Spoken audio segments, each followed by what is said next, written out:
Welcome back to the Unity Obstacle Course tutorial. In this section, we are going to be going over basic hazards and how different colliders and different things are able to cause triggered events that will be able to interact with our game. So quickly, we're just going to go into a little bit of an explanation. Colliders are components that, when added to a game object, give it an invisible shape that will interact with other colliders. There are various types of colliders that provide different shapes: spheres, boxes, capsules, and even a mesh collider that can add collisions to a complex mesh shape. Also, Character Controller provides collisions for the whole object that the character controller is applied to. So we have a character controller on this player object, and that means there's automatically a collider applied to it.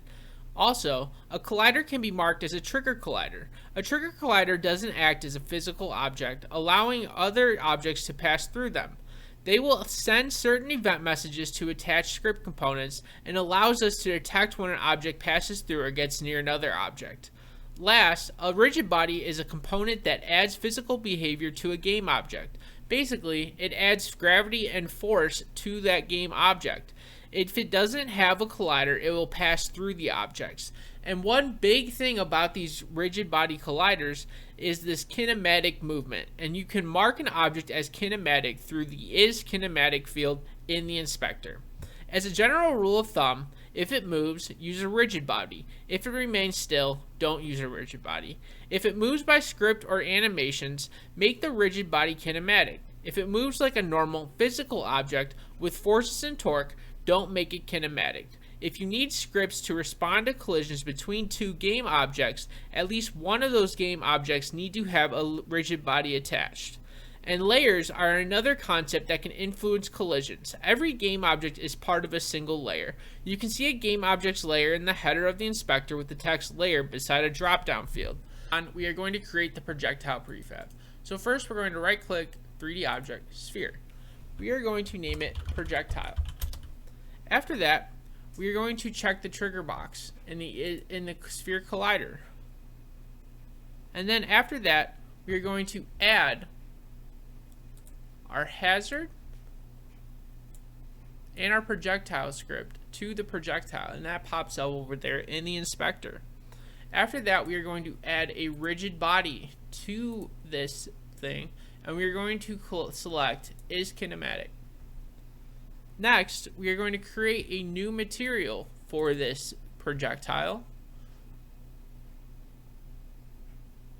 and I am using the hex code of E81010.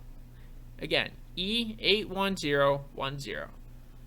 And then we are going to drag that new material onto the projectile. After that, we are done creating the prefab.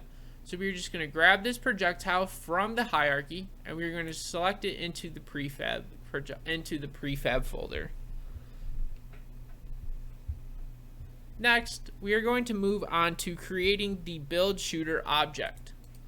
So real quickly, we are going to create an empty game object. We are going to name it shooter. Next, we are going to create a cube as a child of that shooter. We are going to name that base. We are going to set the local position to 0, 2, 0. That is 0 for the X, 2 for the Y, 0 for the Z, and its local scale to 2, 4, 2. After that, we are going to leave the collider on it as is, so that if we ever bump into the shooter itself, we'll slide against it like a wall. Next, we are going to create a cylinder as a child to that base. This will act as the barrel of the gun, or of the turret. We are going to give it a position of 0, 0.2, 0.7. We are going to give it a local rotation of 90, 0, 0, and a local scale of 0.8, 0.2, 0.4. It should now be a short cylinder poking out the front side of the base cube near to the top. We are going to create an empty game object with no initial parent. Name it spawn point. We are going to drag it onto the barrel. we're going to leave the local scale and rotation as is, but we're going to set its local position to 0, 1.5, 0. We may have to make some adjustments to this, but we will get to that in a little bit. That will also give us more understanding of how this spawn point is working. We should also make a material for this, but I'm just going to reuse the top of the barrel and just apply that to the base and the barrel. Last, we must create a shooting script for this tower. So we're going to create a new script and name it shooting. We are then going to open up this script and go side by side with our other one. So we have to add our references to this at the top, these 4 variables, and that's the transform, which is the spawn point, and the game object, which is the projectile prefab. We also have a variable for the fire rate, which is 1, and the last fire time, which is 0. So basically how this works is that we have our if time.time is greater than the last fire time plus fire rate, we update the last fire time, and then we call this instantiate method that takes this projectile prefab and then it spawns that prefab. And it is able to do that because we will set these references inside of this project. So we're going to take shooting and apply it to the shooter, and then there we have the spawn point. So we have to take spawn point, add it to the prefabs, and then in the prefabs we can take the shooting, and then we can take our prefabs, our spawn point, and then our projectile prefab. Alright, so to finish up this tutorial, I did misspell the projectile script class name, so I did go ahead and clean that up off camera a little bit. So last but not least, we're going to take this, and inside the projectile we have the transform. So we have to take our prefab and we just have to drag it over here.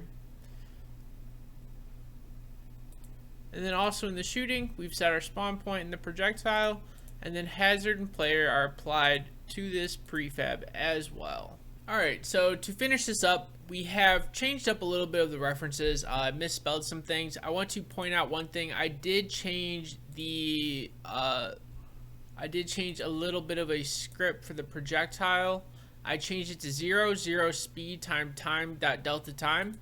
Also, you need to check your references. So if you have something messed up, I was getting issues with the ball spawning down too low, so you need to check your prefab and your spawn point.